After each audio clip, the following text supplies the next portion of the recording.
Hello दोस्तों, मैं नवीन पटवारी और आज मैं आपके सामने फिर उपस्थित हुआ हूँ।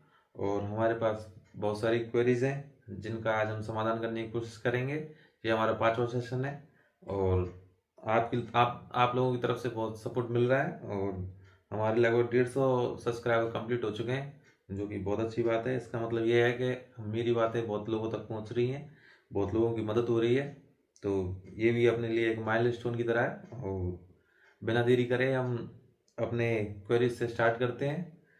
हमारा पहला पहला कमेंट है मसाला फैक्ट का, और वो लिख रहे हैं कि धन्यवाद सर, और इंटरव्यू भी लेके आइए।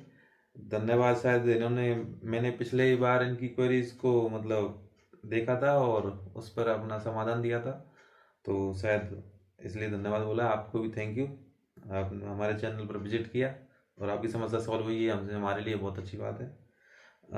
दूसरा कमेंट है राजन चौधरी का, पटवार हल्के में सरकार रूम देती है क्या रहने के लिए? नहीं, सरकार रूम नहीं देती है रहने के लिए। और मैं आपको बता दूं, पटवार हल्के में बस एक पटवार हल्के में एक रूम होता है हमारा, जिसमें हमारे रिकॉर्ड रखे रहते हैं। उसके अलावा कोई रूम नहीं देती है। फिलहाल के रूम तो ऐसे हैं जीर्ण शीर्ण, जिनमें हम रह भी क्या, और लोग अपने भैंस बकरियां वगैरह बांधते हैं। वहाँ कुछ और काम नहीं आते हैं वो रूम। मैं एक तरह से ये समझो कि आपको वहाँ पे जॉब लगाई जाती है, पर प्रेजेंट की स्थितियों को देखते हुए वापस मतलब कोई भी संसाधन या सुख सुविधाएं उपलब्ध ना होने की वजह से हम उसके आसपास रूम देखते हैं खुद के लिए। बाकी वहाँ रहना मतलब हमारे लिए और ज़रूरी है, और ये हमारे रूल्स में है कि हमें पटवार हल्के पे ही रह के कार्य करना है। बाकी अगर वहाँ सुख सुविधाएं नहीं होती हैं, संसाधन उपलब्ध नहीं होते हैं, तो हमको इतनी चीज़ें मिल जाती हैं, अपनी इतना रियायत मिल जाती है कि अपन 5-10 किलोमीटर के अंदर में और रह सकते हैं। तो उस तरीके से रूम वो अलॉट करते हैं। अगर वहाँ आप रह सकते हो तो फिर रहने लायक है तो आप रहिए। बाकी मैंने जहाँ तक देखा है लगभग रहने लायक है नहीं। रहने लायक क्या, वो उनके नीचे खड़ा भी हो जाए वो उस लायक भी नहीं है। और उनके लिए कार्रवाई चल रही है सरकार द्वारा, और 1-1 लाख रुपए अलॉट हुए जा रहे हैं हर पटवार हल्के के लिए। तो देखते हैं कब तक हमारे पास आते हैं और कब हम उसका जीर्णोद्धार कराते हैं अपने पटवार हल्कों के पटवार कमरों का। बाकी रूम आपको लेना पड़ेगा, जिसके लिए आपको पैसे भी देने पड़ेंगे खुद की जेब से ही। अ, तीसरा कमेंट है हमारा, ये भी राजन चौधरी लिख रहे हैं कि ट्रेनिंग के एग्ज़ाम कितने नंबर का होता है और पासिंग मार्क्स कितने चाहिए होते हैं? तो आप ट्रेनिंग की, आप इतने बड़े एग्ज़ाम को पास करके आ चुके हो, तो आप ट्रेनिंग के एग्ज़ाम की टेंशन ना लीजिए। वो आपका हो जाएगा और बिना टेंशन के हो जाएगा। तो बस आपको वहाँ एग्ज़ाम देने के लिए बैठना है। बाकी ट्रेनिंग के टाइम पे आपको इतनी नॉलेज हो जाएगी कि किस तरीके से, और कोई भी क्वेश्चन का, क्योंकि वहाँ प्रैक्टिकल चीज़ें सिखाते हैं, तो प्रैक्टिकल चीज़ों में आपको बहुत आसानी रहेगी उनको हल करने में और उनका सॉल्यूशन लिखने में। और उनके एग्ज़ाम के लिए मैं आपको, जब आपकी ट्रेनिंग से पहले मैं आपके लिए एक वीडियो बना दूंगा जिससे आपकी सारी समस्या हल हो जाएंगी। सोनू कुमार लिख रहे हैं हमारे कि थैंक्स सर। तो इनकी भी एक क्वेरी थी जिसका हमने समाधान दिया था, तो इसके लिए लिखा है इन्होंने भी। और हमारा नेक्स्ट कमेंट है, सर पटवारी ट्रेनिंग पर वीडियो लाओ। बिल्कुल लाएंगे। मैंने आप लोगों से पूछा था कि हमको एक सेशन ऐसा करना चाहिए कि जिसमें पर्सनल पर्सनल टॉपिक पे और अपन वीडियो लाएं, पर आपकी तरफ से कुछ लगा नहीं, तो मेरे को लगा ये टाइम वेस्ट होगा आपके लिए, इसलिए मैं लाया नहीं। बाकी अगर आप बोलोगे तो मैं आज भी आप सबके सामने अनाउंस करता हूँ कि अगर आप बोलोगे और कमेंट में मेरे को लिख के बताइए कि आपको एक पर्सनल पर्सनल टॉपिक पर वीडियो चाहिए क्या, तो उसी तरीके से लाएंगे। वरना अगर जरूरत नहीं है तो फिर नहीं लाएंगे। बाकी ऐसे ही अपन सेशन कर रहे हैं, ऐसे ही करते रहेंगे। क्वेश्चन आपके क्वेश्चन मेरे आंसर। ठीक है सर। नेक्स्ट कमेंट है हमारा, रमेश कुमार लिख रहे हैं, सर टीचर ग्रेड थर्ड और पटवारी में सैलरी कंपैरिजन करिए, प्रोविजन में और प्रोविजन के बाद। तो इसका एक अलग से सेशन रख लेंगे सैलरी के लिए, जिसमें अपन ट्रेनिंग के टाइम सैलरी, ट्रेनिंग के बाद सैलरी, प्रोविजन में सैलरी और एक प्रोविजन के बाद सैलरी, उसमें भी कंपैरिजन कर लेंगे। जैसे अपनी पुलिस हो गए और वीडियो हो गया और एक टीचर हो गए, तो उसके लिए कर लेंगे। ये सैलरी वाला थोड़ा मतलब पर्सनल एक अलग से सेपरेट वीडियो लाएंगे इसके लिए, डिटेल वीडियो। तो उसमें आपकी आज सारी ये जो आ रही हैं आपको परेशानियां या फिर जो भी डाउट आ रहे हैं वो सारे क्लियर हो जाएंगे उसी एक ही वीडियो में। तो उस टाइम लाएंगे और आपके लिए मदद करेंगे। संजय सहारिया जी लिख रहे हैं, सर मैं पटवारी से एलडीसी में जाऊं तो बॉन्ड जमा कराना पड़ेगा क्या? तो ये मैंने आपको पहले ही बोल दिया है कि अगर आप, क्योंकि हमारे यहाँ पे एलडीसी 2400 पे ग्रेड में ही आते हैं और अपन पटवारी भी 2400 पे ग्रेड में आते हैं। तो आपको 2400 पे ग्रेड के किसी भी लेवल में अगर जाते हैं, 2400 पे, हर पे ग्रेड में 3 लेवल होते हैं। जैसे 2400 पे ग्रेड में L5, L6, L7, और उसके बाद 3600 में L8, L9, L10। तो इस तरीके से चलता है।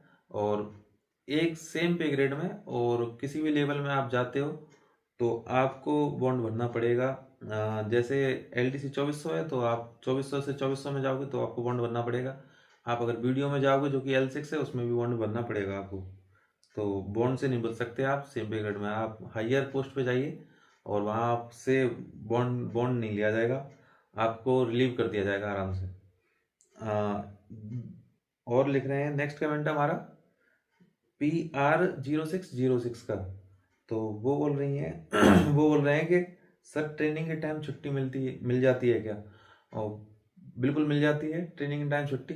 आपकी जो 15 CL मिलती हैं, 15 PL मिलती हैं, वो आपको शुरू से ही मिलना स्टार्ट हो जाती हैं। तो उसी के हिसाब से आपको जो सिर्फ सैटरडे संडे में और आपको छुट्टियां मिलती हैं। और उसके अलावा भी आपको अगर लगता है कि मतलब आपको और भी छुट्टियों की आवश्यकता है तो आप CL या PL कुछ भी ले सकते हो और आपको बिल्कुल ही बिना परेशानी के मिल जाती हैं। तेजवीर सिंह शेखावत ये भाई बोल रहे हैं कि सर कॉलोनाइजेशन डिपार्टमेंट कौन से जिलों में है? मैं बता दूं, आप में बहुत सारे कन्फ्यूजन होगी कि एक एक होता है भूप्रबंधन विभाग, जिसे जस्ट सेटलमेंट डिपार्टमेंट बोलते हैं। एक होता है उपनिवेशन विभाग जिसे अपन कॉलोनाइजेशन डिपार्टमेंट बोलते हैं। और एक होते हैं हम जैसे नॉर्मल पटवारी जो कि जिले में लगते हैं। तो उसके लिए भी एक वीडियो ले आएंगे। बाकी इतना आप समझ लीजिए, कॉलोनाइजेशन डिपार्टमेंट होता है जो नहरी क्षेत्र होते हैं, जैसे हनुमानगढ़, बीकानेर और ये गंगानगर, इस साइड के कॉलोनाइजेशन डिपार्टमेंट में आते हैं। बाकी भू प्रबंधन विभाग जो कि सेटलमेंट डिपार्टमेंट होता है, वो जिले में एक या संभाग में एक ही होता है जो कि नक्शे बनाने का काम करता है। और एक बाकी जो जिले और राजस्व विभाग के से लगे हुए पटवारी रहते हैं, जैसे जैसे कि हम, तो वो हर जिले के, हर तहसील के और हर गांव में एक सिंगल, हर हलके में एक सिंगल पटवारी रहता है। और सबसे बढ़िया जॉब अगर मैं देखूं, अगर आप उत्तरी राजस्थान से आते हो, जैसे हनुमानगढ़ हो गया अपना, बीकानेर हो गया और एक गंगानगर हो गया, इनसे आते हो और आपकी कॉलोनाइजेशन डिपार्टमेंट में लगती है, तो उससे बढ़िया जॉब नहीं है कहीं। क्योंकि उसमें उतना काम नहीं रहता, वहाँ पैमाइशी वगैरह भी इतनी नहीं होती हैं और सही रहता है। वहाँ के लोगों का व्यवहार भी ठीक है पटवारी के प्रति वहाँ पे अभी प्रेजेंट में। और बहुत मतलब अच्छे तरीके से ट्रीट किया जाता है पटवारी को, क्योंकि वो बहुत बड़े क्षेत्र को संभालता है। वहाँ पे एक पटवारी 1 लाख 2-2 लाख खसरे मतलब खेतों को संभालते हैं। तो उस तरीके से वहाँ पे पटवारियों की मतलब इम्पोर्टेंस बहुत ज़्यादा है, बजाय हमारे यहाँ पे 2,000 3,000 एक हल्के में इतने ही खसरे रहते हैं। तो अपन अपन से ज़्यादा उनकी इम्पोर्टेंस ज़्यादा है। सेकंड नंबर पे हम, और थर्ड नंबर पे सेटलमेंट डिपार्टमेंट अपना एलडीसी की तरह जॉब करते हैं। वहाँ पे इतना काम नहीं रहता। और अगर पढ़ने के लिए आप देख रहे हो तो सेटलमेंट डिपार्टमेंट आपके लिए बहुत बढ़िया रहेगा। बाकी अगर आगे की तरफ आप देखते हो तो सेकंड हमारा वाला जो भी ले ले सकते हो, उसमें भी थोड़ा टाइम मिल जाता है, वहाँ पे थोड़ा ज़्यादा काम रहता है। बाकी सुविधाएं आपको उपनिवेशन विभाग जो कि कॉलोनाइजेशन डिपार्टमेंट होता है वहाँ मिलती है। अगर आप उत्तरी राजस्थान या उसके आसपास के संबंधित जिलों से आते हो तो वहाँ अगर आपकी लग जाती है तो आपको अंतर पता लग जाएगा। आप अपने नॉर्मल साथियों से पूछ के देखोगे कुछ कुछ दिनों बाद, ट्रेनिंग के बाद, तो आपको पता लग जाएगा कि कितना अंतर है। प्रवीण गवरिया जी लिख रहे हैं, कलेक्ट्रेट एलडीसी और पटवारी क्या सही रहेगा? तो मैं निसंदेह आपको बताना चाहूँगा कि कलेक्ट्रेट एलडीसी का जो कार्यभार रहता है, जो कि उसका वर्कलोड रहता है, वो एक नॉर्मल पटवारी से बहुत ज़्यादा रहता है। और इतना कार्यभार रहने के बावजूद भी उसको टाइम टू टाइम ही आना पड़ता है। और उनके क्या है कि थोड़ा, जब भी जिले संबंधित कोई भी जॉब आती है जहाँ पे कार्यभार ज़्यादा रहता है, वहाँ पे टाइम की पाबंदी तो रहती रहती है, बाकी टाइम भी फिक्स नहीं रहता। वहाँ पे अगर काम ज़्यादा है आपको तो 10 बजे तक भी रुकना पड़ेगा। और मैं देखता हूँ कि बहुत लोग आराम से नहीं रह पाते हैं, जो कि एक गवर्नमेंट जॉब में आके और एक व्यक्ति को चाहिए होता है, वो नहीं मिल पाता है। तो आप निसंदेह पटवारी में आइए और बिल्कुल एक ही तरफा मैं बोलूँगा कि पटवारी की तरफ आ जाइए आप, कलेक्टर एलडीसी हो तो। बाकी अगर आप लगता है कि आपको मतलब एक तरह से फिक्स जॉब चाहिए, एक टेबल पे बैठ के सारा काम हो, तो आप एलडीसी की तरफ जाइए। बाकी अगर सुविधा और बाकी चीज़ों में देखोगे, छुट्टियों वगैरह में, तो पटवारी की तरफ आ जाइए आप, बिल्कुल बिना दूसरी बात सोचे। और सर कलेक्टर एलडीसी से पटवारी में जाएंगे तो प्रोबेशन के 3 महीने काउंट होंगे? बिल्कुल नहीं होंगे। आप जब तक 2 साल अपने कंप्लीट नहीं करोगे तो आपका, अगर जैसे 2 सालों में 24 महीने होते हैं, अगर आपने 23वें महीने में कोई जो जॉब स्विच कर ली तो आपका प्रोबेशन काउंट नहीं होगा। आपको प्रॉपर तरीके से 2 महीने, 2 साल आपको प्रॉपर तरीके से बिताने पड़ेंगे प्रोबेशन में, तब जाके आपके प्रोबेशन किसी भी राजस्थानी किसी भी जॉब में और शामिल किए जाएंगे। बाकी अगर आपने 23वें महीने पे या 23.5वें महीने पे भी छोड़ दी तो आपका प्रोविज़न दोबारा से लगेगा और दोबारा से आपको वही चीज़ें, बेसिक सैलरी, बाकी पे पे प्रोटेक्शन वगैरह कुछ नहीं मिलेगा आपको।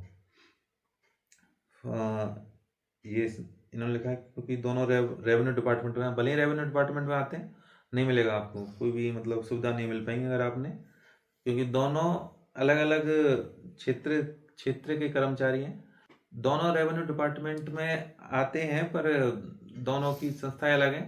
तो आप बिल्कुल भी इस चीज़ में ना पड़े, आप पटवारी में आ जाएं अगर आपको थोड़ी सुविधा और छुट्टियां वगैरह में चाहिए तो। बाकी अगर टेबल पे जॉब चाहिए तो आप एलडीसी में रहिए। अकरम गौरी लिख रहे हैं सर ट्रेनिंग में वहीं सेंटर पर रहना पड़ेगा क्या? अलग से रूम तो नहीं लेना पड़ेगा? खाने वगैरह का गवर्नमेंट की तरफ से रहेगा क्या?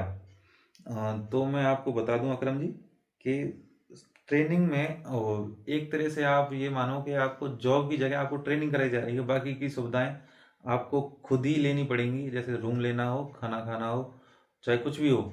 आपको 2 टाइम की चाय भले ही मिल जाए पर खाना वगैरह और रहना आपको खुद ही करना पड़ेगा। अगर आप प्रॉपर तरीके से, एक दो तरीके के ट्रेनिंग सेंटर होते हैं राजस्थान में, एक होता है फिक्स और एक होता है अस्थाई। तो अस्थाई में होता है हर जिले में एक बना बना दिया जाता है अस्थाई रूप से, और एक स्थाई होता है जो राजस्थान में केवल 7 या 8 हैं। तो उनमें थोड़ा रहने की सुविधाएं मिल जाती हैं आपको, जो फिक्स वाले हैं, फिक्स ट्रेनिंग सेंटर हैं। बाकी औरों में नहीं मिलती है आपको अस्थाई। मैं जिस हिसाब से समझता हूँ कि 3700 पोस्ट हैं, तो उस हिसाब से हम, जैसे हमारे लिए हुई थी अस्थाई ट्रेनिंग सेंटरों की व्यवस्थाएं, ऐसी आपके लिए होंगी। तो आपको भी रहने की और खाने की व्यवस्था खुद ही करनी पड़ेगी। बाकी 7 जो ट्रेनिंग सेंटर अगर उनमें आपका मतलब ट्रेनिंग का लिए आता है तो उसमें आपको रहने के लिए सुविधा मिल जाएंगी, खाने का तो फिर भी आपको करना ही पड़ेगा। तो एक तरह से ये मानिए कि आप एक जॉब पे जा रहे हो जहाँ पे आपको काम करना है, खाने और रहने की खुद व्यवस्थाएं करनी है।